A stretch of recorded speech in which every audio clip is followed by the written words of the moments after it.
Genesis closes the gate. Chapter 3, verse 24. A flaming sword turning in every direction.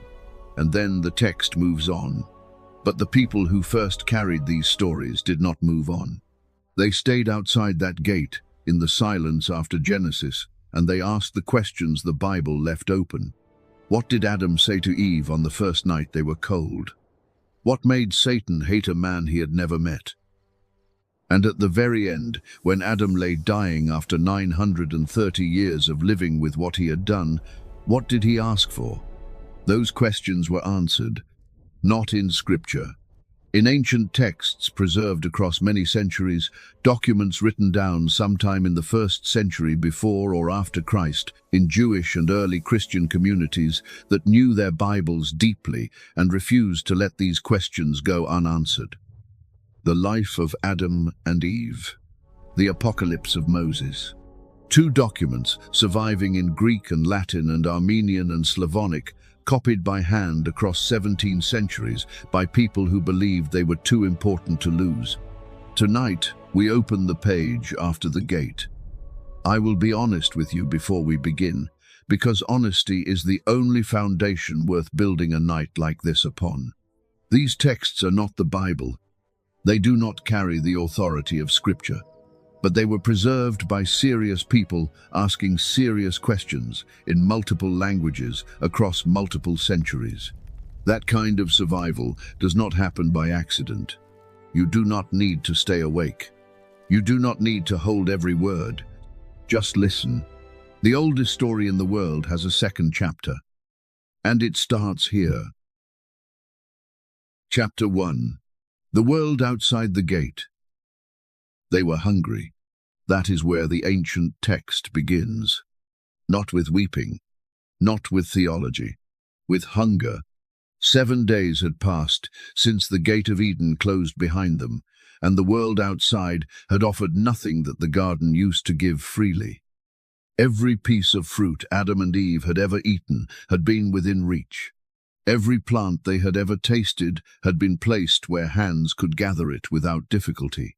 The garden had been made for them, and now they were standing inside a world that had not been arranged for their comfort, learning the difference one empty stomach at a time. Eve was the first to say it out loud. She turned to Adam on the 7th day and spoke without grandeur. She was in pain. She was hungry. She said, "My Lord, I am famished. Let us look for food." My Lord. Even in that particular misery, she addressed him with the language of the life they had known. Some habits of respect outlast the circumstances that formed them. They searched. And here is the detail the ancient tradition preserves that Genesis does not, the detail that tells you everything about what the world outside Eden actually felt like. They walked for 7 days, looking for the kind of food they had eaten in the garden. They found none. Not because the world was entirely without food, but because they did not yet know what was edible, did not yet know how to tell the difference, did not yet know that this world required labor before it would yield. Adam found grain, wild wheat growing somewhere east of Eden, and he stood over it and understood, perhaps for the first time with the full weight of his body rather than just his mind, what the words meant that had been spoken to him at the gate. "In toil you shall eat of it all the days of your life." He had heard those words directly. But a person does not truly know the shape of a sentence like that until the hunger is real and the grain is growing and the hands understand that the distance between the two is a problem only labor can solve. Before I go further, let me say plainly what these texts are and what they are not. The life of Adam and Eve and its Greek counterpart, the Apocalypse of Moses, are documents scholars call pseudepigrapha, writings that circulate under the authority of famous names, but were not written by those figures themselves. Most scholars place their composition sometime in the 1st century before Christ or the 1st century after, though some elements may be considerably older. They survive in Greek, Latin, Armenian, and Slavonic manuscripts, which tells you something important about how seriously multiple communities took them across many centuries. They are not scripture. They do not carry the authority of any biblical book. But they are ancient, and they were written by people who knew their scriptures deeply and who were asking real questions about the silence Genesis leaves behind. Questions like this one: what did those first 7 days actually feel like? Go back to the grain. Adam stood over it and wept, not because of the grain itself, but because of the distance between where he was and where he had been. He had walked with God in the cool of the day. He had heard that voice the way you hear a friend in the next room. And now he was a man who had just spent a week learning that he did not know how to feed himself, and the lesson was not finished yet. Eve wept with him, and that act of weeping together over something as small and enormous as grain is one of the most human moments in all of these ancient texts. They were not performing grief. They were two people who had made a catastrophic choice and were now living inside the specific, unglamorous consequences of it, consequences showing up in their bodies before they showed up anywhere else. You know this kind of consequence, the kind that is not dramatic, the kind that simply shows up every morning and has to be dealt with before anything else can happen. Adam and Eve did not collapse. They looked at the grain and they decided what to do with it. The ancient tradition is careful to preserve what that construction cost them: the sweat that Genesis promised, the thorns that resisted every effort, the ground that did not give up its fruit without a fight. But it also preserves something easy to miss. While Adam and Eve were learning to break the ground and plant and wait, they were also mourning. The two activities are held together in the text, as they would have to be held together in any real life that continues after loss. You have to eat while you grieve. You have to plant while you mourn. You have to get up in the morning, even when the morning carries no comfort. Adam and Eve, whatever else they were people who got up in the morning. The ancient text remembers them not primarily as the people who fell, but as the people who, after falling, continued. Hear that tonight, if it is useful to you. Grief and function are not opposites. The most broken people in the world still have to find their next meal, and doing that is not a betrayal of the grief. It is simply what living looks like when the life you are living is not the one you planned. And somewhere in that long, unglamorous season, Adam began to think about what he had done. Not just the act, the weight of it. He had been told, "In the day you eat of it, you shall surely die." And the dying had begun, not sudden and final as he had imagined it, but slow and specific, showing up in the hardness of the ground and the weariness at the end of each day, and the quality of light that was not quite the light of the garden. This is the thought that leads, in the ancient text, to the decision that opens the next chapter of this story. Adam decided that something had to be done. Not to undo what had been done, because some things cannot be undone, but to acknowledge it, fully, physically, with the whole body. He turned to Eve one morning and told her they had sinned against God who made them. He told her they needed to ask for mercy. And then he described what he believed asking for mercy required. It required standing in a river for 40 days, without eating, without speaking, with the water rising as high as the neck and the full weight of what had been done held still long enough to be truly seen. Eve listened, and then she agreed. They chose different rivers. Adam went to the Jordan. Eve went to the Tigris. They walked to their rivers separately, because this was work that could not be shared. The accounting was individual. The standing was individual. Eve could not stand in the Jordan for Adam. Adam could not stand in the Tigris for Eve. Each person walks their own road at certain moments, and this was one of those moments. The chapter of hunger and labor fell quiet. What came next was a different kind of hard. The kind that does not require movement, the kind that requires you to stand still in cold water and hold the full weight of what you have done and wait to see what comes. What came was not what either of them expected. That is the next chapter, but there is no hurry to reach it. The grain is growing. Two people are walking toward two rivers in the grey light of an early morning, each carrying their portion of what needs to be carried. Let your breathing slow. The rivers are patient. What happens at the water's edge will be there when you wake. Chapter 2. The Penance in the River. Adam stood in the Jordan. He had walked into the current until the water reached the base of his neck. His arms were at his sides. His feet were on the riverbed, and the river moved around him as if he were a stone that had always been there, something the current had learned long ago to flow around without changing its direction. He said nothing. And for Adam, the one who had named every living thing, the one who had responded to the woman God brought to him with words that became the first poem in human history, this silence was not natural. It was chosen, the most deliberate thing he had ever done. He stood, and he waited. Before I take you into what those 40 days contained, let me stay with the number itself, because it is not accidental. In the ancient Jewish way of thinking about time, 40 was the number of complete preparation. Moses on the mountain receiving the law, 40 days. Elijah walking to the mountain of God after the angel fed him, 40 days. Israel in the desert between Egypt and the Promised Land, 40 years. Jesus in the wilderness before his ministry began, 40 days. These 40s are not coincidences of arithmetic. They are a shared language, a way of marking the kind of waiting that changes you. Long enough that when it ends, you are not the person who went in. Adam stood in the Jordan for 40 days. He had stood in a garden and failed a single test that lasted an afternoon. Now he stood in a river for 40 days. The ancient tradition records this without commentary. It does not say whether God accepted the penance or whether the penance changed the outcome.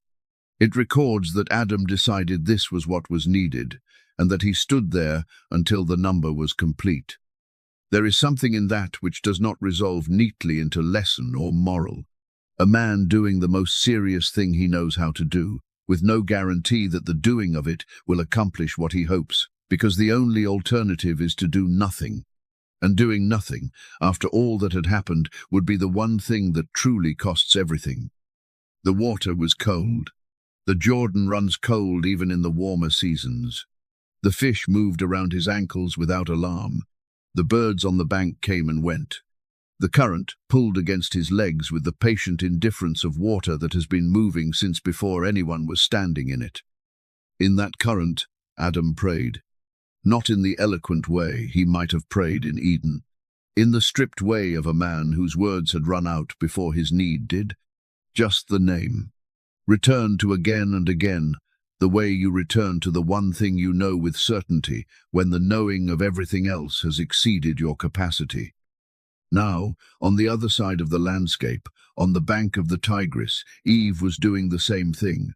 She had walked into her river until the water reached her neck. She had begun her standing. The ancient text gives her 37 days, not 40. That difference matters, and you will see exactly why before this chapter ends. Two people, two rivers, separated by miles of ground they had broken with their own hands, standing in cold water with their mouths closed, carrying the same weight in different currents. They were not doing this together. Each had gone to a separate river because each understood that this was work that could not be shared. Eve could not carry Adam's portion. Adam could not carry hers. Anyone who has ever carried guilt for something that happened between two people will recognize the shape of that. There is a point at which the other person cannot carry it for you. There is a point at which you have to wade into your own river. Eve stood.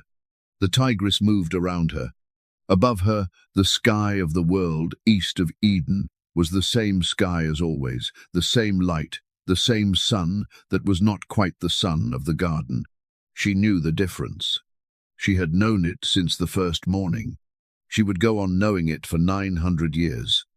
On the 23rd day, something appeared on the opposite bank. The ancient text says he came as an angel of light, shining, standing across the water with what looked like grief on his face and what sounded like care in his voice. He told her God had seen her suffering. God had accepted her repentance.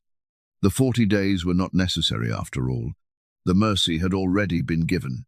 She should come out of the water now and eat something, because she had suffered enough. He looked like relief.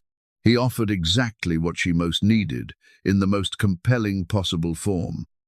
I want to be honest about this moment before I tell you what happened, because the ancient writers were honest about it too. Eve was not a fool. She had been standing in a cold river for 23 days. She was exhausted and hungry, and the voice on the bank sounded like it knew what it was talking about, and it offered what she was there to receive. Most of us, in the same river, after the same weeks, hearing the same voice, would have faced the same choice, with the same uncertainty. Eve came out of the river. The ancient tradition records the number 23 days. The penance ended 17 days too soon. Adam, standing in the Jordan, felt something change. Not through any message or sound. Through something older and less explicable, the particular attentiveness that comes from having shared a life with someone long enough that the boundary between their suffering and yours becomes permeable. He came out of the Jordan. He walked toward the Tigris. And when he arrived and understood what had happened, he did not shout. He spoke with the particular sorrow of a man who understands immediately what has been lost, and who also understands, in the same breath, who ultimately bears the deeper responsibility for a world in which such things are possible. He said, "Eve, where is your penance?" And then he turned to the figure still standing on the bank. He looked at the shining face across the water and asked him why. "Why have you done this to us? What have we done to you? What is it that you want from us?" There is something worth noticing in how Adam asked. He did not curse. He did not explode with rage. He asked the way a person asks when they genuinely want to understand, when the wound is deep enough that the explanation actually matters more than the expression of it. The figure was silent for a moment, and then, rather than leaving, he began to speak. What he said on that riverbank is the next chapter of this night. But before we reach it, let the bank be still. Your breathing has slowed. The cold of the Tigris does not reach you here. Two people are standing at the edge of a river in the dark, and a question has been asked that the night has not yet answered. The answer is coming, one breath at a time.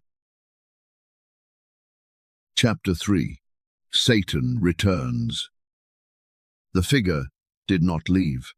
Adam had asked the question directly, with the steadiness of a man who has stood in a cold river for 40 days and who has just watched 23 days of his wife's penance come undone in a single conversation on a bank. The figure heard the question, and rather than dissolving into shadow or deflecting into threat, he stayed. He looked at Adam, and he began to speak. "Before I give you his words, let me stay on this bank for a moment, because what is happening in this exchange deserves to be understood before the answer arrives." Most of us, when we discover we have been deceived, want to name the deceiver and move away from the memory as quickly as possible. The deception is painful enough. Going further, asking why, investigating the mechanism and the intention behind it, is territory most people do not go looking for. It costs something to want to understand why someone wanted to hurt you. It requires a steadiness that is rare in the moment of discovering the wound is real. Adam had that steadiness. He stood on the bank with Eve beside him, and 23 days of her penance undone, and he looked at the one responsible and asked him to explain himself. Not to punish him, not to argue with him, to understand.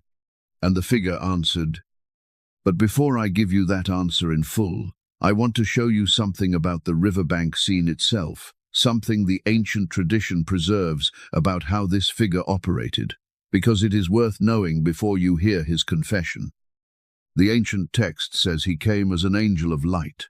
This is the first layer of what he did. He arrived in the most trustworthy possible form. not as a threat, not as something obviously dangerous, as something beautiful, carrying the appearance of authority and goodness. But the form was only the beginning. What he said matters as much as how he looked. He told Eve that God had seen her suffering. He invoked the name of the one she was trying to reach, placing it at the very front of his message, before any actual claim, so that everything that followed arrived wrapped in that name. Then he appealed to her pain. He did not argue against the legitimacy of her penance. He did not say, "You are doing the wrong thing." He said, "You have suffered enough." He took the real thing, the genuine suffering of 23 days in cold water, and used it as the lever. "The very real thing you are going through is already sufficient," he said. "You can stop now." This is the structure of sophisticated deception. Not lies that are obviously false, truth that has been redirected. Real pain, real weariness, real longing for the mercy she was standing in that river to ask for, all of it real, all of it used to carry her in the wrong direction at exactly the moment she was closest to what she came for. The ancient writers preserved this detail because they understood that this is how deception works at its most effective. Not by offering something false, by taking something true and bending it just enough to serve a different destination. You have probably encountered this structure yourself, not from a supernatural being, in the voice of something that knew exactly where you were tired, exactly where your endurance had thinned, and offered the most plausible version of relief at precisely the moment you were most likely to take it. If you have, you are in this story tonight, and you are in good company. Now, the explanation the figure gave on that bank is the next chapter. It is the oldest answer in the world to the question of where hatred comes from, and it begins somewhere none of us expected, in a moment, before the garden, before the gate, before any of this began. That answer has been waiting all night. The next chapter holds it. Let your eyes close for a moment. The bank is quiet. The river is still. What is coming is worth being rested to receive. Chapter 4. The Confession of Satan. He began with a word that no one expected. Grief. Not defiance. Not triumph. Not the cold announcement of an enemy satisfied with what he has done. The figure on the bank began his answer with something that sounded, in the language of the ancient text, almost like mourning. As if the question Adam had asked had opened a door that had been pressing from the inside for a very long time. Before I give you his words, let me say clearly what kind of text is speaking here and what kind is not. What follows comes primarily from the Vita Adae et Evae, the Latin recension of the life of Adam and Eve tradition. This is not the biblical account of Satan's origins or fall. It is an ancient interpretive tradition, preserved in one stream of manuscripts, read seriously by communities who found it meaningful enough to copy across many centuries. The Greek Apocalypse of Moses handles this material differently, and the various manuscript streams diverge at this point in ways that honest scholarship acknowledges. I present it as what it is, serious ancient interpretation, not settled scripture. Hold it with the weight it deserves and no more. With that said clearly, here is what the tradition records. The figure spoke, and he said this: Adam, all my enmity and envy and sorrow came because of you. Not because of anything Adam had done in the garden, not because of the choice at the tree or the conversation with Eve or any act committed after the gate closed. Before any of that, because of what Adam was, because of what happened on the day Adam was made. The text gives the explanation in the figure's own voice. When God breathed life into you and shaped your face in his image, Michael brought you and caused all of us to worship you. God said to Michael, "Worship the image of God which I have made." And Michael worshipped first and called to me and said, "Worship the image of God which the Lord made." Read that carefully. God created Adam in his own image. And then, according to this tradition, God required the angels to acknowledge what that image meant. Not to worship Adam as God, but to recognize in Adam the image of the one they already served, to bow not toward the man of dust, but toward the God whose face the dust was carrying. Michael was first. Michael bent the knee before the newly formed Adam, in recognition of the God whose image stood before them in human form. And then Michael called to the figure on the riverbank and said, "Now you," and the figure said no. His answer to Michael was this: "I will not worship one inferior and younger than I am. I am older than he is. Before he was made, I was already made. He ought to worship me." Stay with that sentence, because it is the sentence the ancient writers most wanted us to hear. And the reason they wanted us to hear it is that it sounds, in a particular light, almost reasonable. Not righteous, not good, but comprehensible. The logic is not incoherent. I was here first. I have served longer. I am more senior. Why should seniority bow to what is newer? That logic has a name. Most of us have encountered it. It is the logic of the person who cannot celebrate a colleague's success because they arrived first. The parent who cannot receive instruction from the child who has learned something they have not. The one who served longest and came to believe that service creates entitlement rather than simply more opportunity to give. Prior claim, treated as prior right. The conviction that what I was before this should govern what is asked of me now. The ancient writers who preserved this story were not simply recording the biography of a supernatural being. They were holding up a mirror. They were saying, this thing that drove a brilliant ancient being from heaven is a thing that lives in ordinary human hearts, in every place where someone uses prior arrival to justify refusing something that is genuinely more valuable than what came before. Michael had no such conviction. Michael looked at Adam, carrying the image of God in his face, and understood that the worship was not directed at the man of dust. It was directed at the image of God the dust was carrying. Michael saw through Adam to the God behind the image, and had no difficulty acknowledging what he saw. The figure on the riverbank could not do that, or would not. The ancient text does not explain which. Now let me say clearly what this tradition does not establish, and where the limits of honest reading fall. The Bible itself does not record this specific scene. Isaiah 14 and Ezekiel 28 contain passages traditionally read as describing Satan's fall, but neither describes these particular events in these particular terms.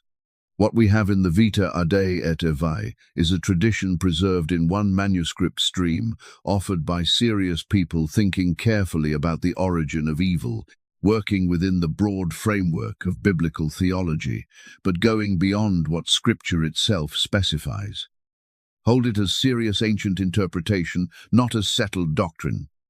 What the tradition then records is this: God was angry.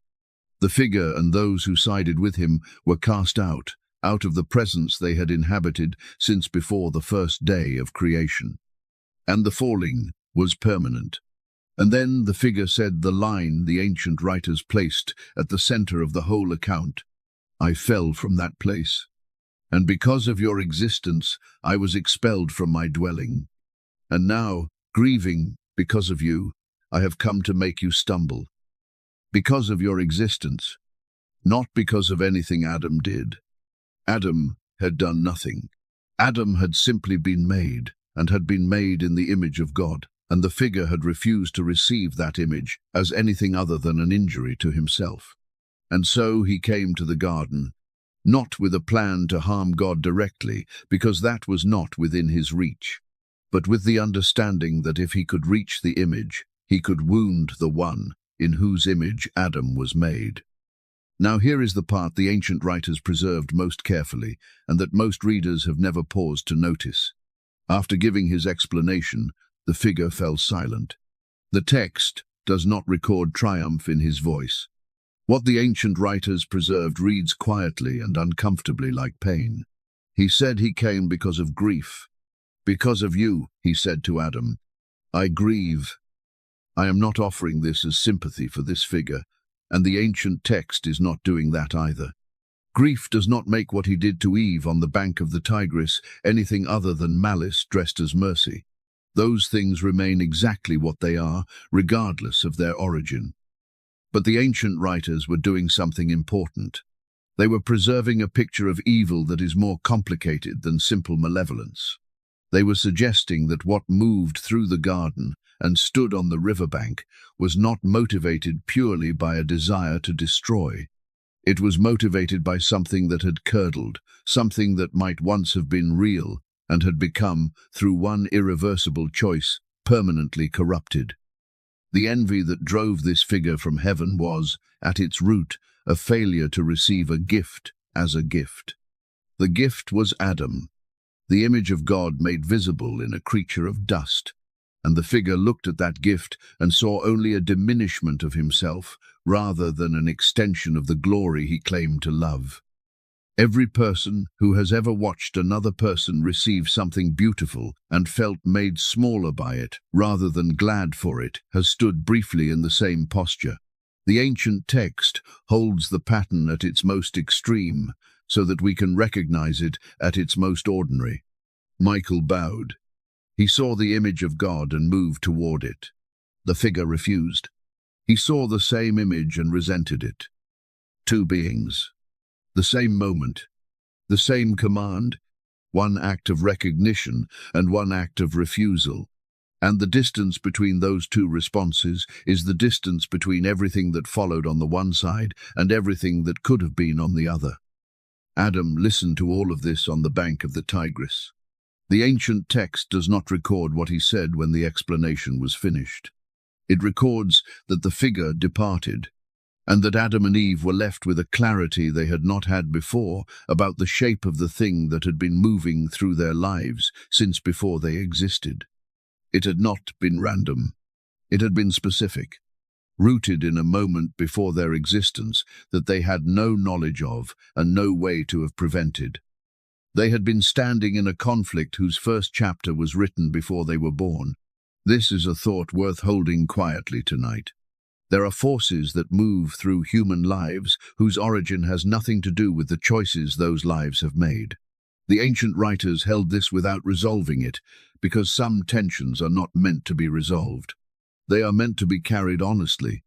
The figure left the bank. The river moved in the dark, carrying everything that had just been said out to somewhere no human ear could follow. And ahead of them, in the life they were returning to, two sons were waiting. Sons who would act out in small and human and terrible terms the same dynamic the figure on the riverbank had just confessed. But that chapter waits. Let the bank fall quiet first. Your breathing has slowed. The figure is gone. The night around you is gentle. The oldest question about where hatred comes from has received the most honest answer the ancient tradition knows how to give. Rest here. The river is still. Morning is a long way off in exactly the right way. Chapter 5. Cain and Abel, the parents' version. Eve had a dream. The ancient tradition records it with a quietness that makes it more disturbing, not less. She came to Adam one morning and told him what she had seen in the night. She had seen Cain raise his hand against Abel. She had seen the blood of Abel gathered into the mouth of Cain, and she had seen Cain drink it down and not be satisfied. Adam listened, and then he said what a man says when a dream is too specific to dismiss and too terrible to face directly.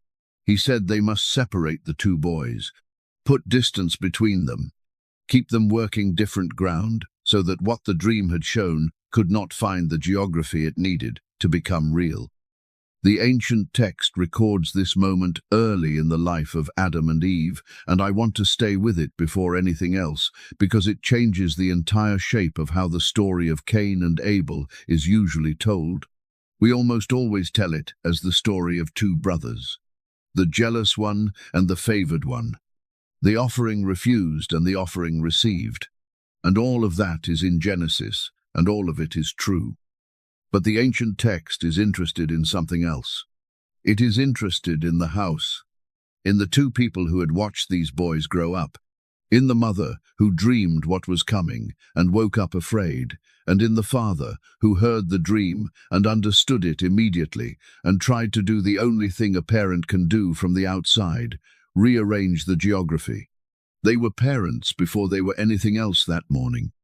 And what the dream cost them, even before the day in the field, was the specific terror of a parent who can see the shape of what is coming and does not know how to stop it.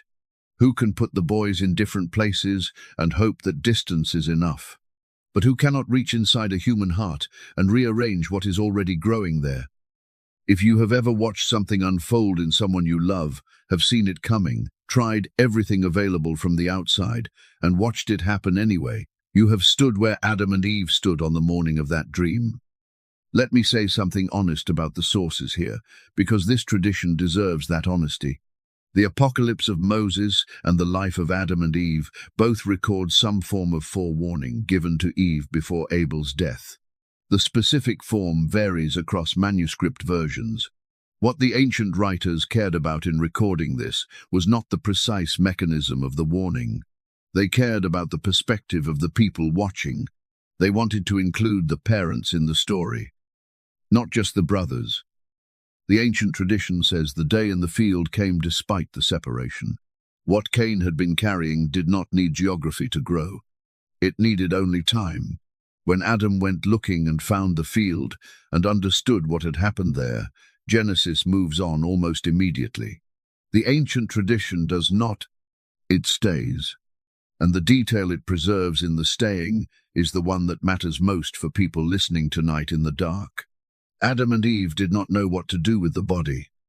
They had never seen death before, not their own kind. They sat beside Abel. The ancient tradition says they sat for many days, grieving in the only way available to people who have no previous grief to model theirs on, unable to move forward because forward had not been defined yet. And then a bird came to the field, a raven. The raven had with it a dead raven.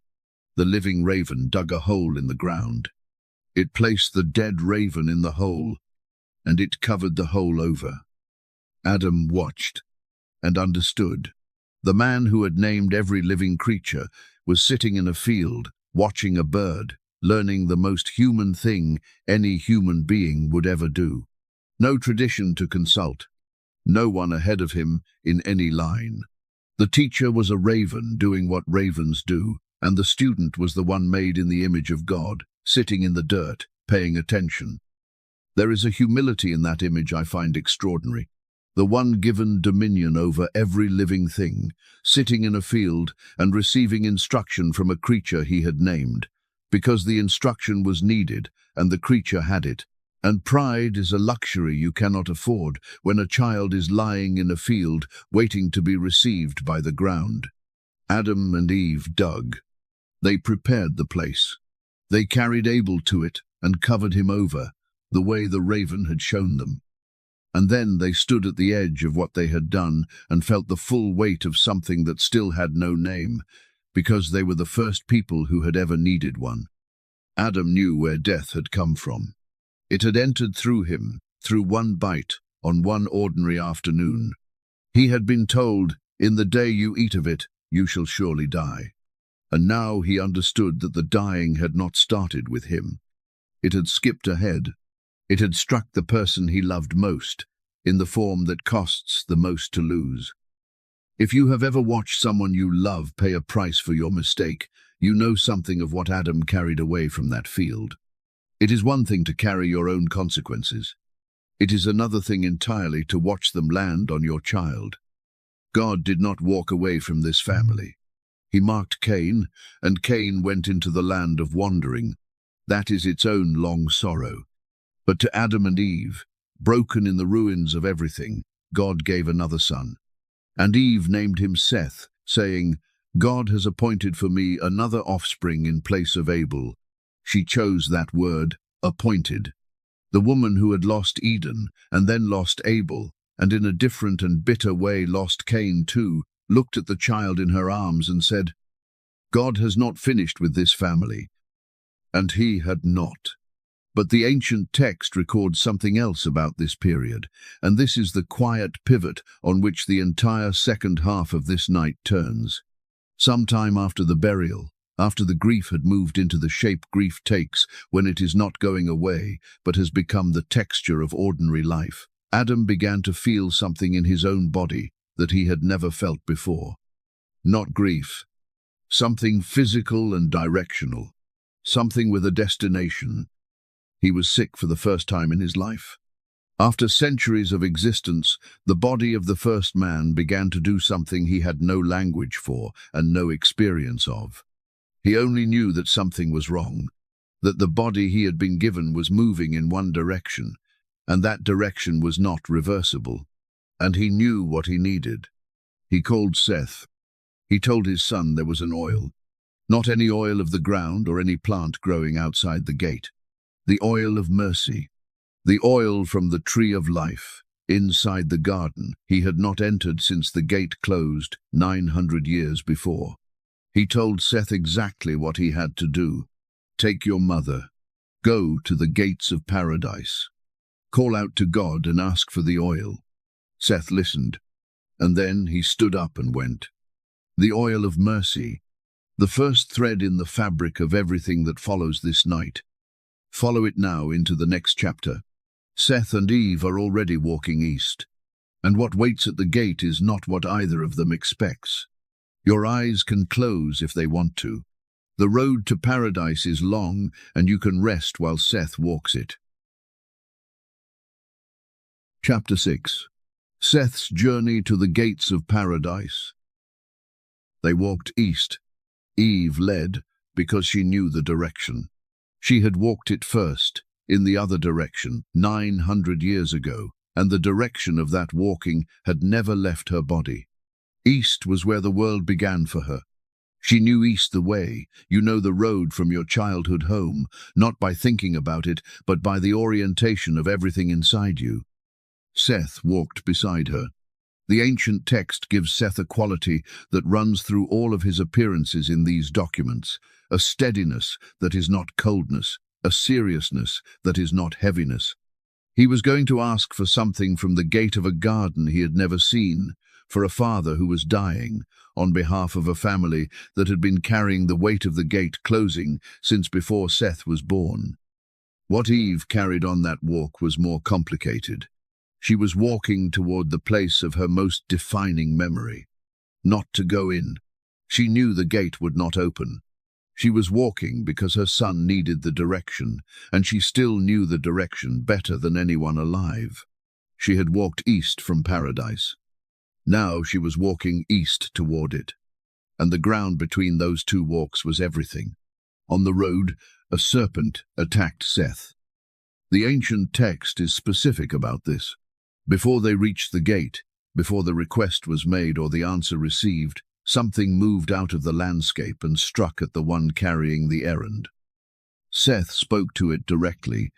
He told it that it did not have the authority to touch the image of God. Those exact words, the image of God, the same phrase that had stood at the center of Satan's confession on the riverbank, the same claim that had cost Satan his place in heaven. Seth invoked it now on a road heading east against a serpent on the path. The serpent withdrew. I hold this detail as the tradition holds it, without drawing a line. The text itself does not draw. What the tradition preserves is what Seth said. And what Seth said was the image of God. That phrase had been enough to divide heaven. On a road, it stopped what was on the road. They continued walking. When they arrived at the gate of paradise, Seth saw what his parents had described. The gate was immense. The flaming sword was still turning, and the light from within was the quality of light Eve had mourned in the river, the light with no source, casting no shadow. The light of a place made before darkness had a name. Seth stood at the gate and said what Adam had told him to say. He described his father's condition. He asked for the oil of mercy from the tree of life, so that Adam might be anointed and relieved of his suffering. Then he waited. Michael came.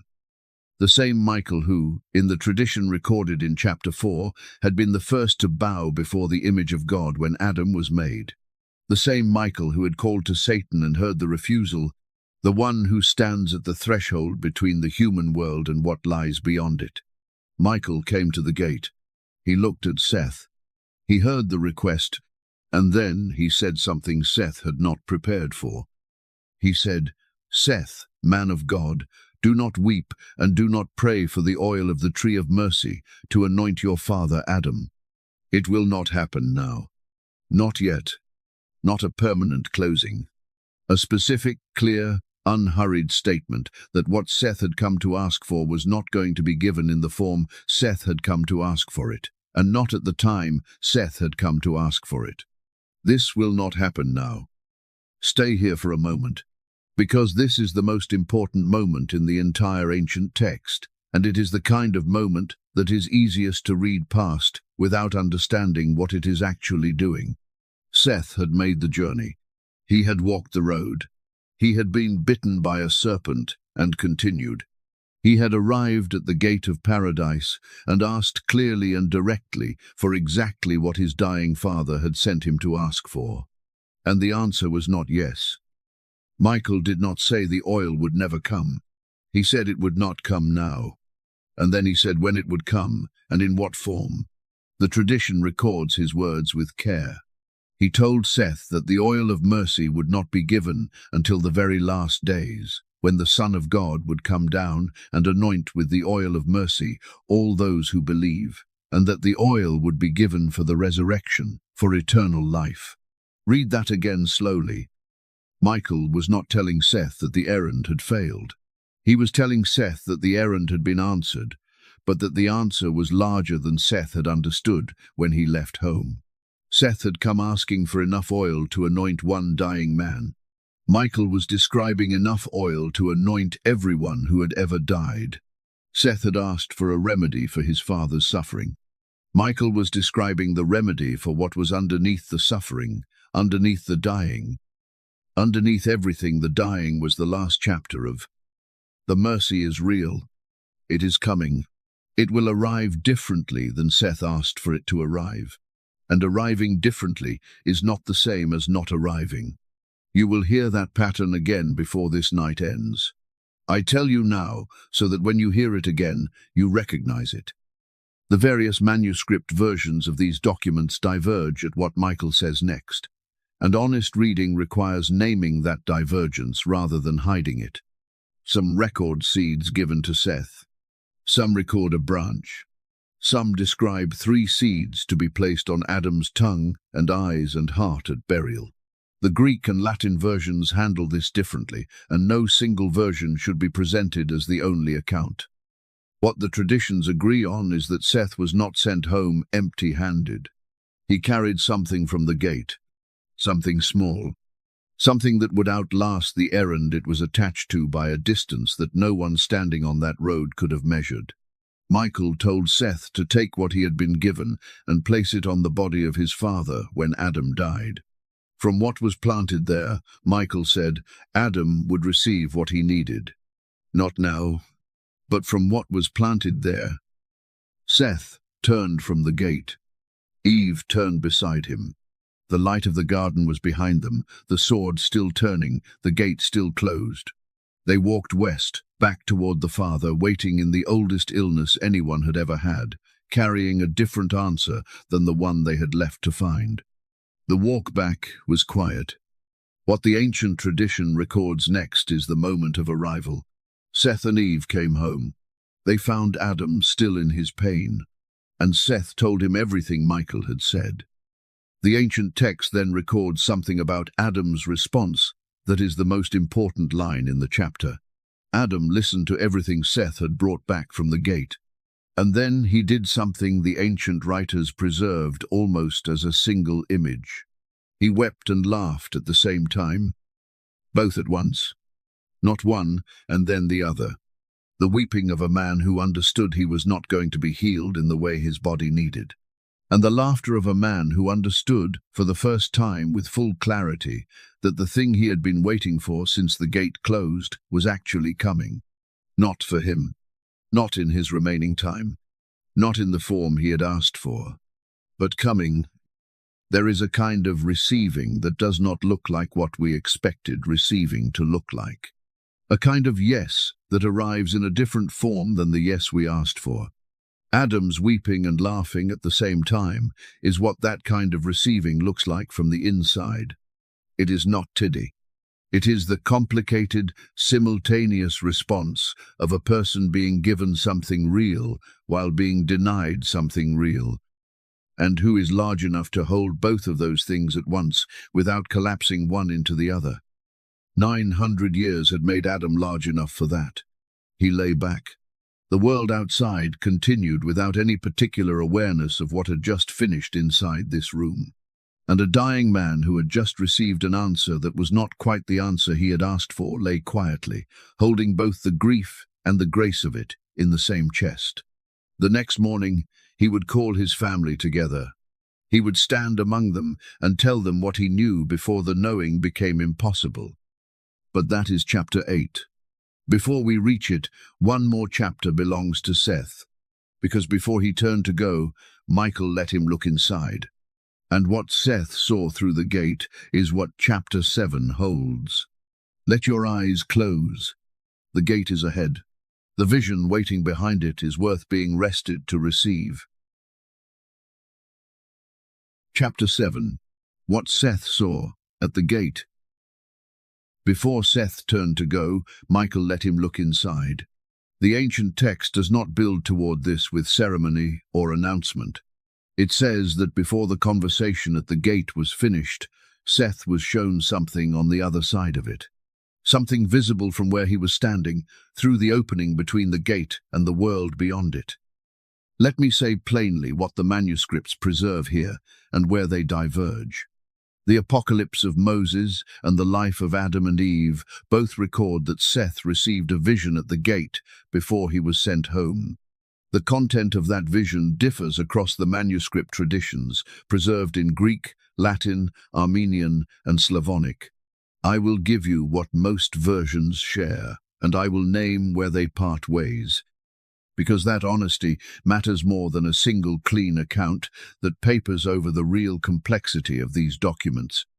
What most versions agree on is this: Seth saw inside the garden, and what he saw was not the garden as his parents had described it.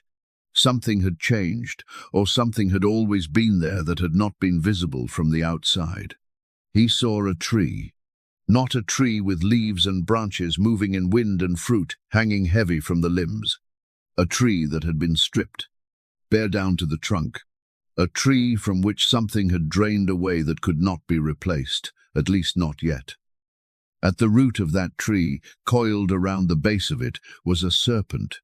Seth looked at that for a moment, and then he looked up. And at the very top of the same tree, above the stripped trunk, above the serpent at the root, the tradition says he saw an infant, a small child, resting at the top of the tree. I will not tell you what this image means. The ancient writers themselves did not settle the question, and honest reading should not settle it either. Some ancient readers understood the infant as pointing toward what Michael had just described at the gate. Some understood it as a vision of the soul of Abel, waiting in paradise for the resurrection Michael had promised. Some read it simply as new life at the place of the oldest wound, the kind of image that does not need to be decoded to do its work on the person looking at it. What the manuscript traditions agree on is that Seth saw it, and that seeing it changed something in what he understood about his father's situation, and that Michael showed it deliberately, not that Seth happened to catch a glimpse of something through the gate. Michael opened the view, which means Michael wanted Seth to carry this image home, to set it beside the words about the oil and the last days as a second witness to the same truth, delivered not in the language of explanation, but in the language of sight.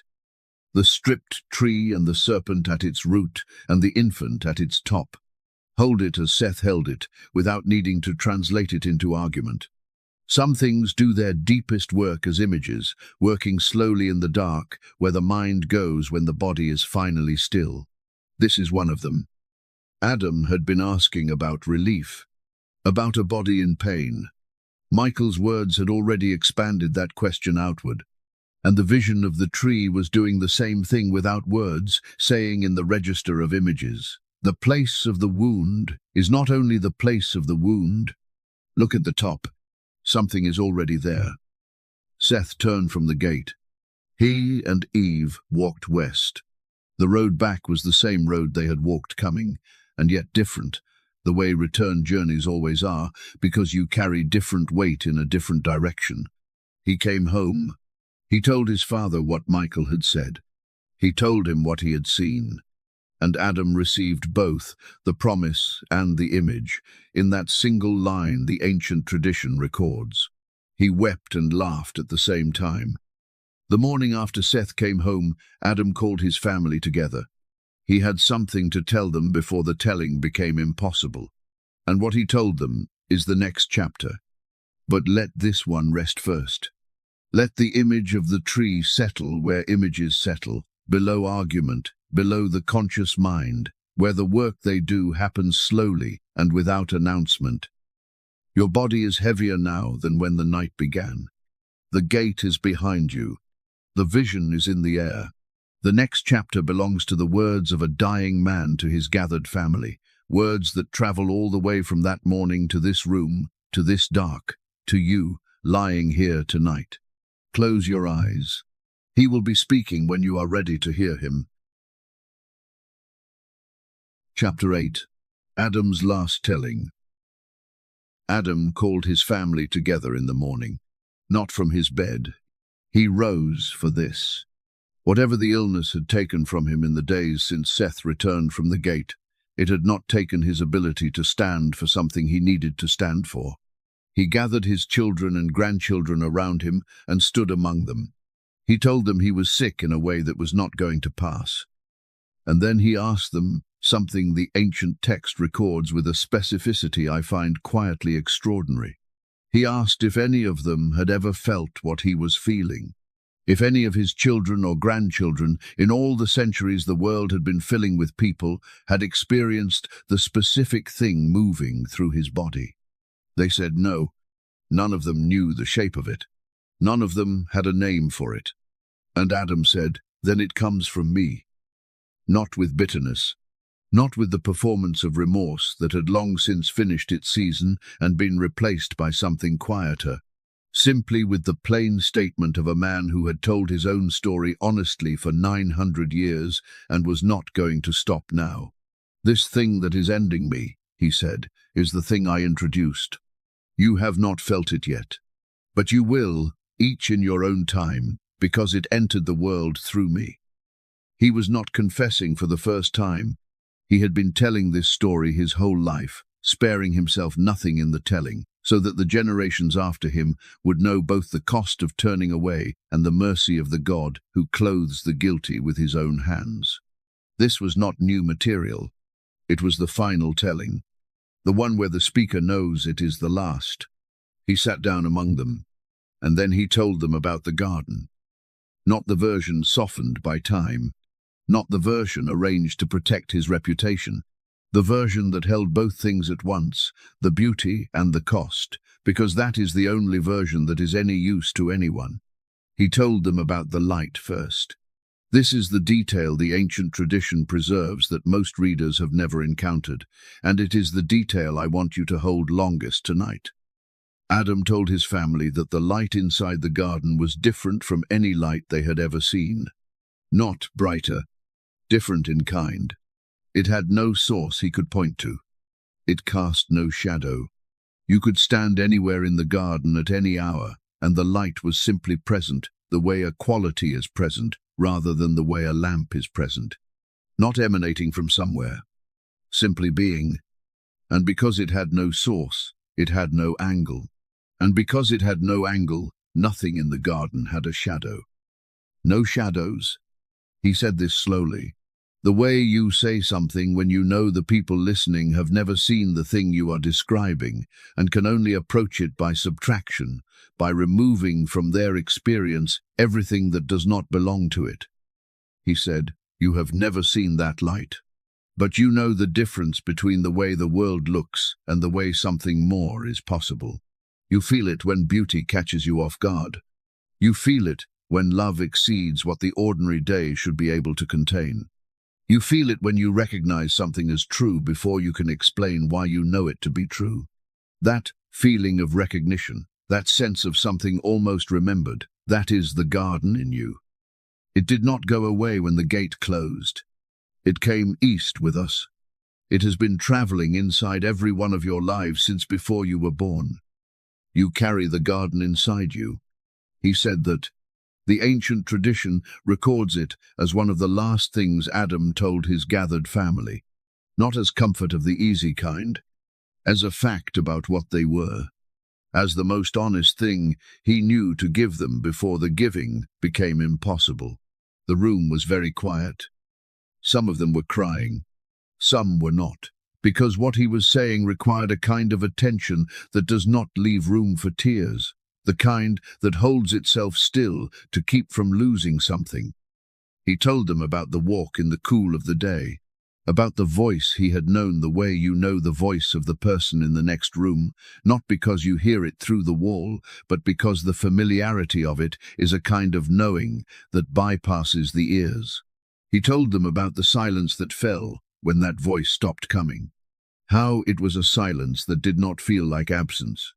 It felt like a door closed from the other side by someone still there. And he told them that the door was not the last word. He told them what Michael had said to Seth at the gate, not as theology, as news, as something he believed was true the way he believed the ground was hard and the river was cold, from direct experience of the consequences. The oil is coming, in the last days, in a form none of us will see from this side, but it is coming, and the promise of it is as real as anything ever spoken to me in the garden. He stopped speaking. The ancient text says he said no more, not because he had run out of things to say, because everything that needed to be said had been said, and there is a kind of wisdom that knows the difference between the end of the content and the end of the capacity, and chooses to stop at the first rather than pushing to the second. He lay back. Outside the room, the world continued without any particular awareness of what had just finished inside it. This is always how it goes. The most important things finish in rooms, in the ordinary texture of whatever day they happen to fall on, while the world outside does what it always does. Adam's last teaching did not stop anything. The grain grew in the fields his hands had first broken. The children of his children played in the dust he had first learned to plant. The world was already large enough to continue on its own momentum. That is not indifference. That is what it looks like when a task has been completed. The world not needing him to continue was not a failure. It was the evidence that the work had worked. 6 days remained, but there is no hurry toward them. Let this room be still. Let the last teaching settle into the air of it. You carry the garden inside you. Whatever has brought you to this particular night, whatever weight you carried into this room when the day ended, the recognition you feel when something beautiful lands differently than it should, the love that seems too large for the ordinary container of a day, the homesickness you cannot quite locate. You know what that is now. The gate did not erase it. The gate just moved it, and it has been traveling inside the human story ever since, in you and everyone who came before you, looking for the light it dimly remembers. The room is quiet. Adam is resting. The next chapter holds what it holds. Close your eyes. It will be there when you wake. Chapter 9. The 6 days of Adam's dying. Adam lay down and did not get up again. The Apocalypse of Moses records these final days with a rhythm unlike anything else in the ancient text. Not the rhythm of action, not the rhythm of teaching, something closer to the rhythm of a tide, something that comes in and recedes, comes in and recedes, each movement arriving a little more final than the one before. The ancient writers divided Adam's dying into 6 days. They chose that number deliberately. The world had been made in 6. The first man was leaving it in 6. The symmetry is not explained in the text. It is simply present, the way certain structures carry their meaning in their shape, rather than in any sentence written about them. Day 1. Adam could not rise. Eve and Seth were with him. And the ancient tradition records what Eve did on the first day, in a way that tells you who 900 years had made her. She offered to take half of his pain, not as sentiment, as a genuine proposal. She said, "My Lord Adam, rise up and give me half of your suffering. It is through me that this came upon you. Let me bear what I can carry." She was not spiraling into guilt. She was making an offer. There is a difference between those two things, and the ancient writers were precise enough to show it. She was not saying, "Look at what I have done." She was saying, "You should not carry this alone while I am standing here able to carry part of it." That is not self-punishment. That is love in its most practical and costly form. Adam refused her gently. "You cannot take this portion," he said. "What is mine to carry through. Stay with me." That is enough. He was explaining the truth the rivers had already taught them both. Some weights cannot be transferred. They can only be accompanied. She stayed. Day 2. The pain increased, and as it increased, Adam spoke less and reached toward something else more. Not prayer in the shaped and eloquent way of his early life, in the stripped way of a man whose words had run out before his need did. Just the name. Return to again and again, the way you return to the one thing you know with certainty, when the knowing of everything else has exceeded your capacity. This is what it looks like when someone who once walked with God in the cool of the day finds his way back through the only currency he still has. Not argument. Not theology. The name, reaching. Day 3. On the third day, the ancient tradition records something that requires care about what kind of claim it is making. The tradition says the light changed outside. The Apocalypse of Moses records that in the time of Adam's dying, the lights of heaven were dimmed. The ancient writers were not filing a meteorological report. They were using the language available to them, the language of a creation that is not entirely separate from the creature who first walked inside it, to say something about what the world was holding as the first man left it. They believed that Adam and creation had a relationship that went beyond the merely practical, and they expressed that belief in the only register they had. Whether you receive this as literal, as the symbolic language of a tradition that loved this man enough to say the sky noticed him leaving, or simply as the ancient world's way of marking a departure too large for ordinary description, let it carry what it carries. I place one image beside it without claiming more than the image itself suggests. The Gospels of Matthew, Mark, and Luke each record that when Jesus died, darkness fell over the land for 3 hours. The same language, the sky responding to a death. Ancient writers reaching for the same register when words alone could not hold what had happened. A stripped tree in Seth's vision, a dimming light at 2 deaths. Some patterns carry things that argument cannot carry. Hold them as patterns, not as proof, and let them do the quieter work that patterns do. Day 4.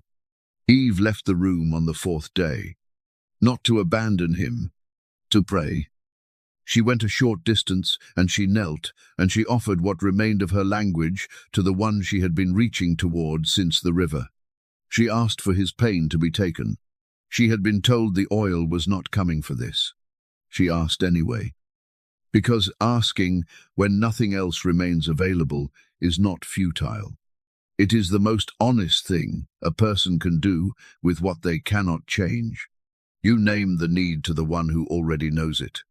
Not to inform, not to alter the outcome, because naming it is the last form of dignity available. When she returned to the room, Adam told her to lift her eyes, to look toward the window. At the window of the room where he was lying, something had gathered. The ancient text does not specify a number. It records that presences were there, at the threshold between inside and outside, in the way that things are present when they belong to a different register of existence than the ordinary objects in a room. Adam knew. The tradition records that he turned his face toward the window and was still, not the stillness of defeat, the stillness of someone who has recognized something at the edge of their vision and is giving it their full attention. Day 5. The 5th day is the quietest day in the ancient text. The family was still gathered close, but the conversation had ended. Not because there was nothing left to say, because there was something happening that conversation could not improve, and the family understood this without being told. They breathed. He breathed. The day moved through its hours. Outside, in the world Adam had helped to fill, the ordinary things continued. The grain grew. The children played. The river that had held him for 40 days moved on without ceremony. The ancient tradition does not soften this. It simply records it. A small room in the middle of a large world, which is exactly what every room where someone is dying has always been. But small things in large worlds still matter, which is why the tradition stayed in the room and told us what day it was, and did not move on faster than the dying moved. Day 6. On the last day, Adam spoke one more time. He gathered what remained of his voice and used it. He said he was in great pain. He said this without apology and without performance. He was telling the people he loved the truth about where he was, because truth had been the currency of his life for 900 years, and he was not going to change currencies now. And then he asked everyone in the room to pray. Not for him specifically, with him, to add their reaching to his reaching, the full gathering of a family facing in the same direction at the same moment, offering the same need to the same source, together. And there is something in that togetherness that is itself a form of answer, regardless of whether anything outside the room changes. They prayed, and the mercy arrived. Not in the form Seth had asked for at the gate, not in the form Eve had prayed for on the 4th day, not as oil poured on a body in pain. Something changed in the room. A quality entered that was different from the ordinary quality of the 6th day. The tradition does not elaborate beyond what the family felt and what it could witness. Adam's face, which had been turned toward the ceiling, turned toward something else. Something the others could sense but not fully see. And then he breathed his last. 930 years. From the first morning outside a gate, learning how to be cold, to the last morning inside a room, receiving what Michael had said was coming. From the river where he asked why, to the bed where the asking gave way to receiving. From the grain field where he first understood what mortality felt like in the body, to the last hour of that same body which had carried everything it was given to carry and had finally arrived at the edge of what it was made to carry it toward. He breathed his last. The silence that followed was the first silence of a world without Adam. And in that silence, the family stood around a body that needed tending, and none of them quite knew what the next step was. They were about to discover that someone else already did. Chapter 10. The Mercy That Came Differently. Let the room be still for a moment before anything else enters it. The body of the first man. The family standing around it, the silence of a world that has just lost the one who was here first.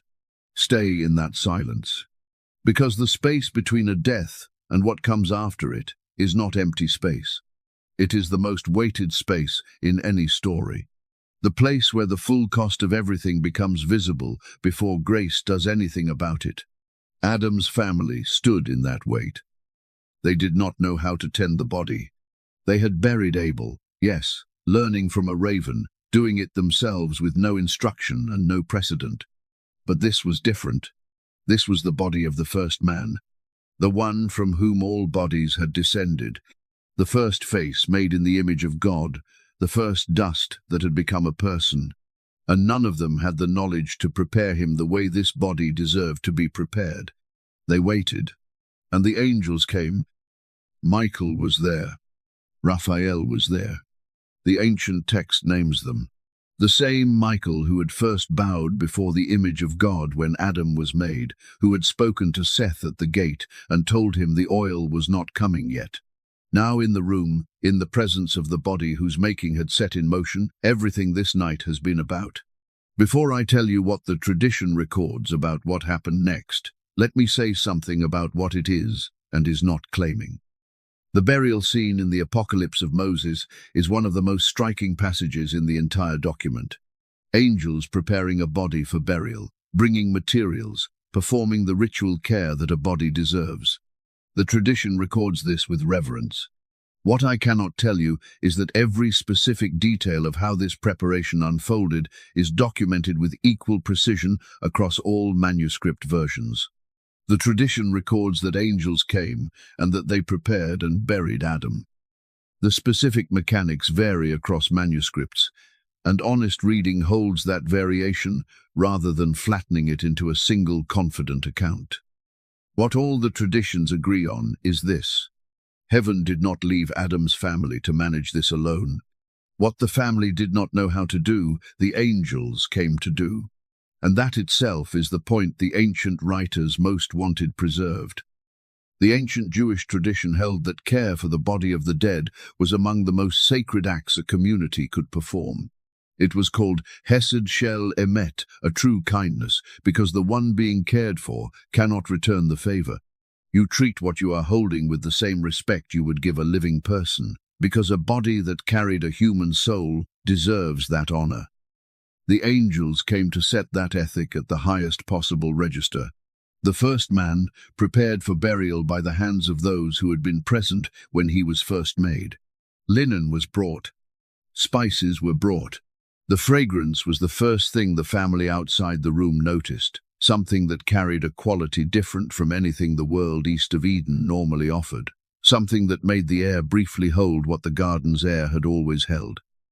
The body of Adam was prepared with the care of something precious, because it was, and then the oil. Here the first thread of the entire night completes its arc. Seth had gone to the gate and asked for the oil of mercy. Michael had told him it was not coming yet. Eve had prayed for it on the fourth day. Adam himself had first sent Seth to find it. And now the tradition records that before the body was wrapped for burial, it was anointed. The manuscripts diverge on the precise details, as they diverge at several key moments in this document. What the tradition was reaching toward in preserving this image is this: the oil that Seth asked for to ease a body in pain arrived at the body's ending rather than during it. Not to heal, to consecrate, not to prolong the life, to honor the completion of it. This is the full shape of the pattern that has been building all night. Seth asked for oil to ease suffering. The answer was not yet, but it was coming, and it was larger than what was asked for. The mercy that arrived at Adam's burial was not the mercy that was asked for. It was the mercy that was real, not a diminished version of what was needed. The actual thing, arriving at the depth where the actual need lived. Arriving differently is not the same as not arriving. The angels lifted Adam. The family walked behind them as they carried him east, through ground Adam had broken with his own hands, toward the place of burial that the tradition records as near the gate of paradise. Not inside. The gate remained closed, but near it, as close to the beginning as the end of a life could come. They buried him near the gate, and the angels sang. The tradition does not transcribe the song. It records that they sang, and that the family heard it, and that it lasted for a time the text does not measure in ordinary units. It was from the other side of the gate, carried into this side, offered over the newest grave on earth. Then Seth came forward. He placed on his father's body what Michael had given him at the gate.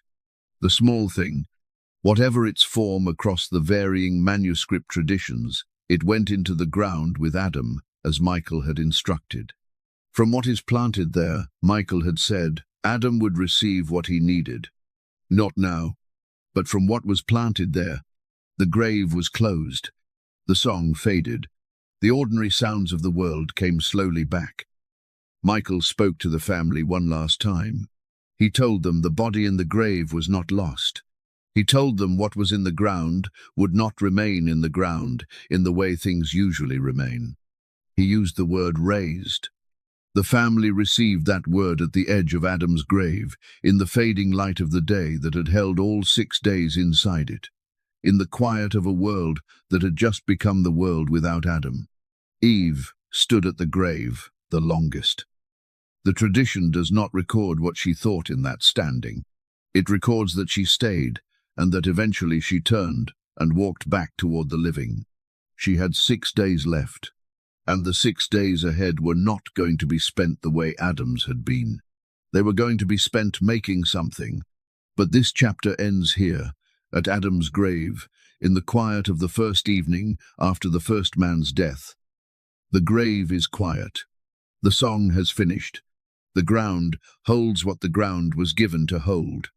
And something small has been placed in the oldest grave in the world, in the dark below the surface, where no one can see what it is becoming. The ground is patient. It always has been. Chapter 11. Eve's Last Days. She had 6 days. The ancient tradition records this with a symmetry that carries meaning without explanation. Adam had 6 days of dying. Eve had 6 days of something else entirely. 6 days that were not only dying, 6 days of making something meant to outlast her, that she understood from the first morning needed to outlast her. She did not spend those days in bed. She went to her family. The ancient text records this carefully, because which direction she moved matters. Not inward, outward. While she still could walk, she walked to where her children and grandchildren were gathered. She walked to them and stood among them and told them she was leaving. She did not wait for them to notice. She said it directly, the way she had said direct things her whole life. She was dying. She had 6 days. And before those 6 days ended, she had something to give them that could not be given any other way. She had her version of the story. Now let me say something about what this means, because it is the most important thing in the entire document for the people listening tonight. The life of Adam and Eve preserves, across its various manuscript versions, a final account of what happened in Eden, told by Eve, not by Adam, who had given his version in chapter 8, not by the narrator of Genesis, by Eve, in her own voice, at the end of her own life. The ancient writers chose to give the last word on the Eden story to the person who had been least in control of how that story was told in the generations after it happened, the person whose name had been attached to the worst act in the narrative, the person who had stood in the river for 23 days, the person who had buried a son she had dreamed about losing, the person who had stood longest at her husband's grave, her version. Finally, Eve sat among her gathered family. The ancient tradition records that her face carried on this last day a particular lightness, not from any diminishment of awareness, but from the specific clarity that arrives when everything unnecessary has been released, and what remains is only what is true. She told them to listen. She said, "My children, I will tell you now what happened. When God made your father Adam and me, and we were placed in the garden, all was given to us to eat except the tree that stood in the middle. And God warned us directly." She began with the warning. Not with the beauty of the garden, not with the walking in the cool of the day, not with the gift of the place. With the warning, because her children needed to understand that what happened was not the result of ignorance. They had been told, both of them, clearly, and the telling had not been enough to prevent the choosing. That is the honest beginning of the story, and Eve knew it. Then she told them about the serpent. And here is where her account matters most for the people listening tonight. She told them she had been deceived. She said this plainly, not as a way of shifting blame, but as an accurate description of what had happened, because accuracy is the only thing useful to pass on to people who will face the same mechanism in their own lives. And then she described the mechanism. What came to her in the garden, she said, did not look like a threat. It arrived in a form that looked trustworthy, that sounded caring, that spoke directly to the things she most wanted to hear.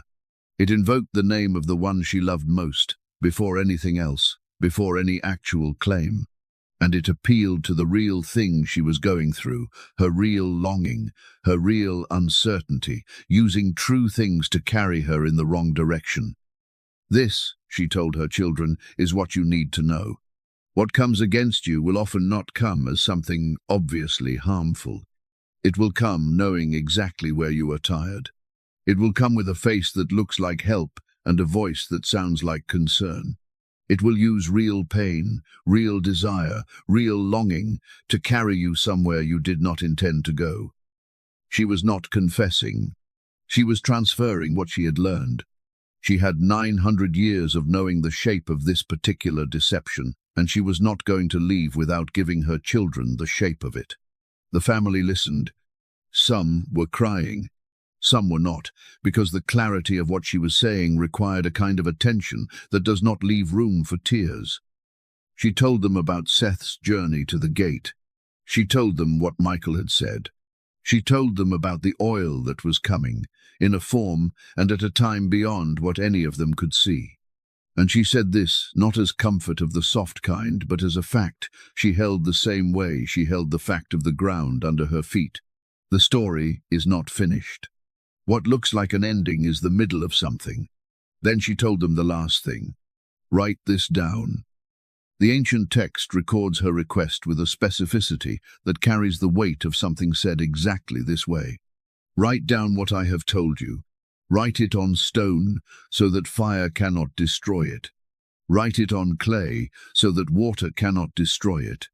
Use two materials, because what is coming is too large to trust to only one. Write it down so that the children who come after you will know.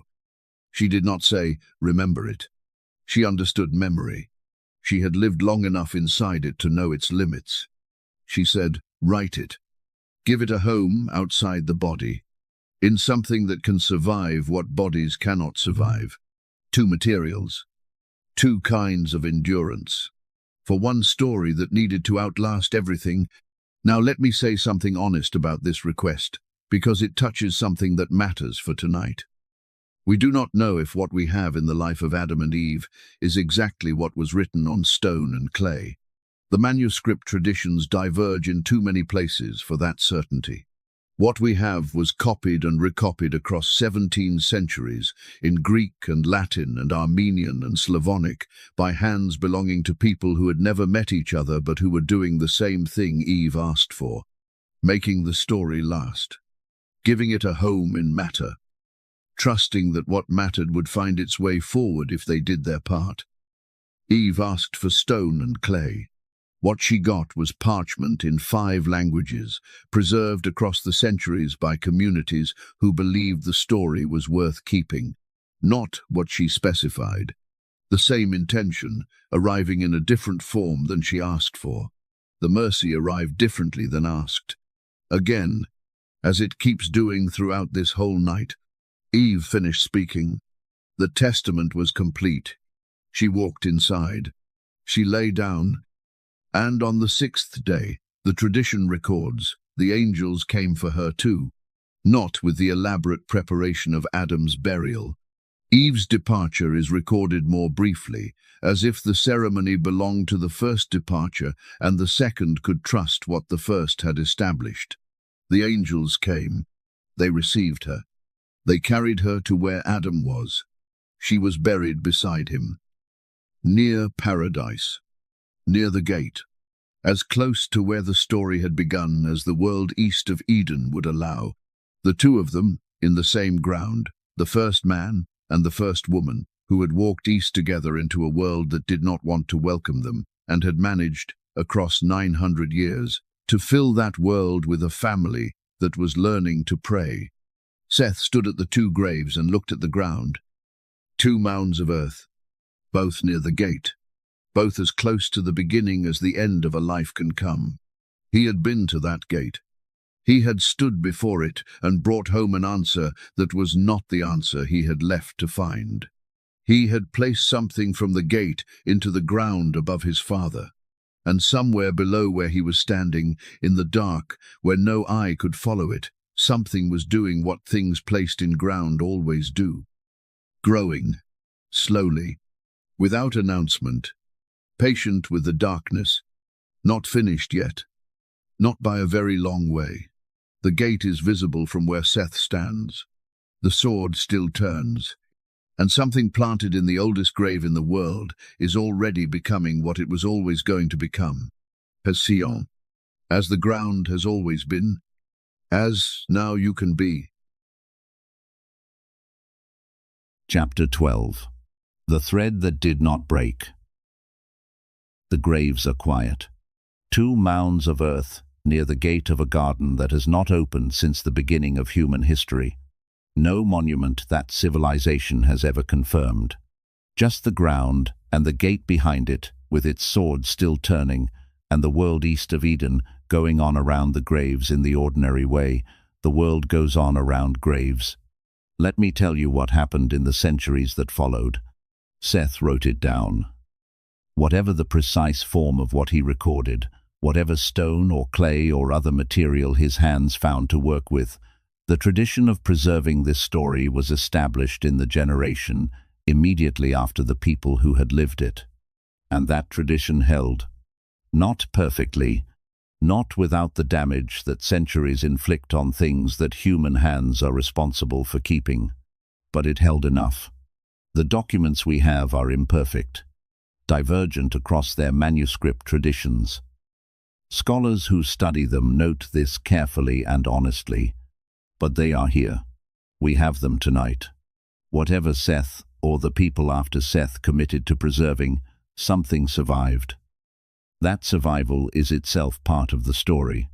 Everything that tried to erase what this family carried forward ultimately failed. The flood that came generations after Seth did not erase it. The centuries of exile and displacement did not erase it. The burning of libraries and the crumbling of scrolls and the dying of languages did not erase it. The story survived because each generation of carriers believed it was worth carrying. Now, there is a thread in later tradition that I want to follow for a moment, and I want to name exactly what kind of thread it is before I follow it. Several streams of early Christian and medieval writing, emerging independently across different centuries, carry a story about what became of the small thing Seth placed in Adam's grave. This story is known in scholarly literature as the legend of the Holy Rood, found in various forms in early Christian and medieval manuscripts, elaborated across many centuries. This is theological symbolism, not historical evidence.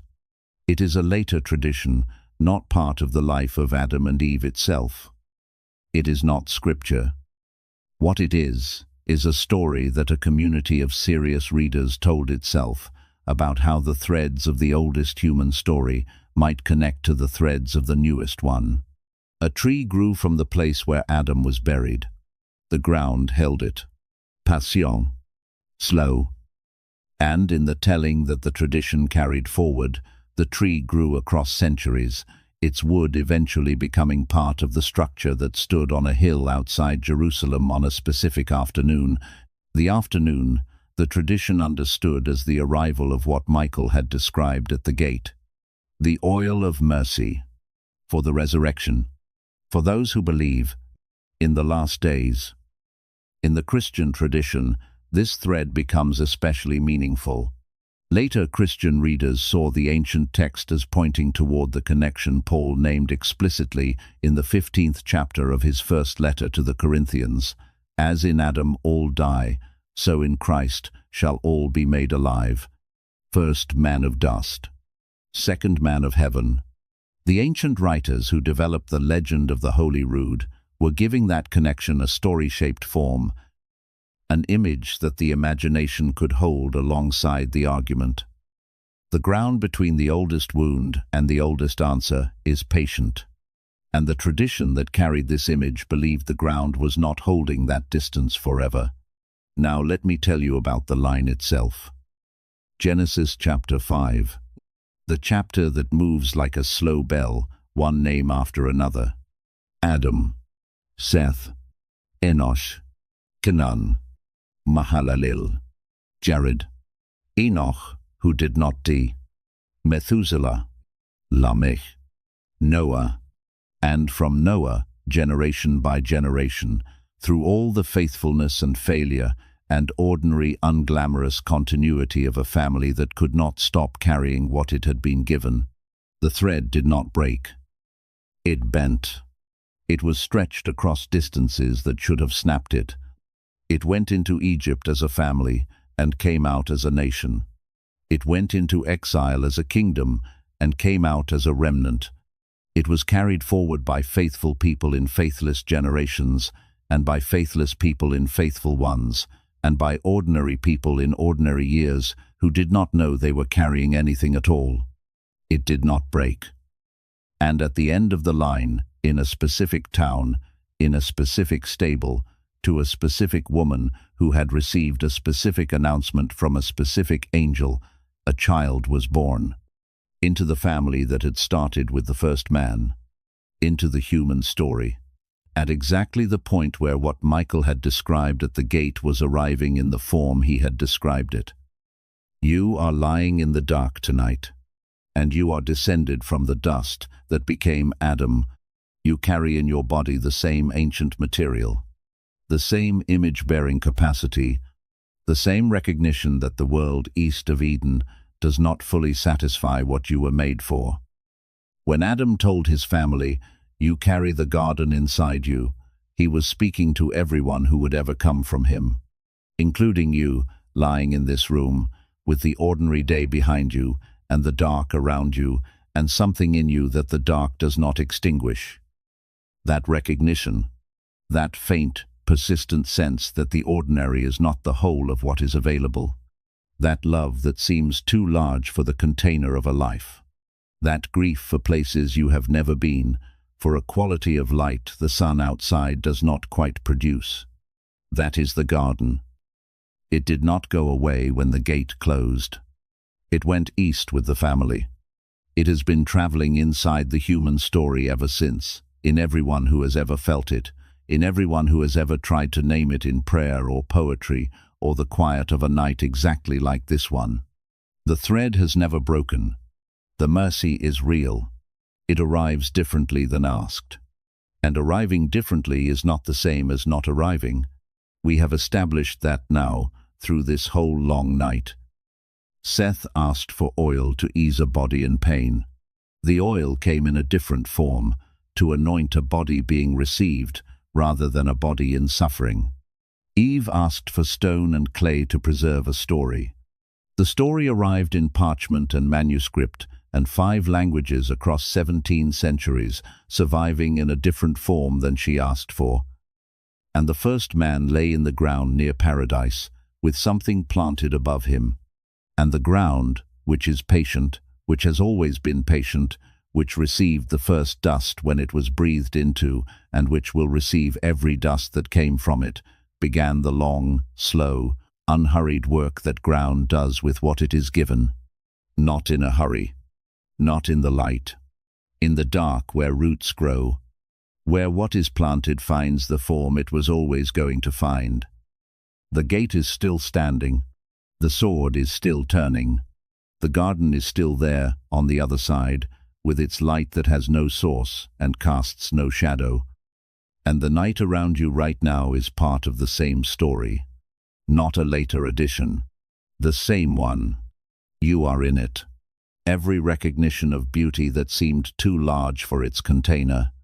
Every love that exceeded the ordinary size of a day. Every prayer that felt like words dissolving into empty air, but that was being carried by hands that do not drop what they are given. All of it is the same thread, still unbroken, still patient, still holding, in the dark below the visible surface of things, to the shape of what it was always going to become. You do not have to do anything with that tonight. You only have to rest. The first man lay in the ground. Something was planted above him. The ground was patient, as it has always been, as it is tonight, with you. Good night.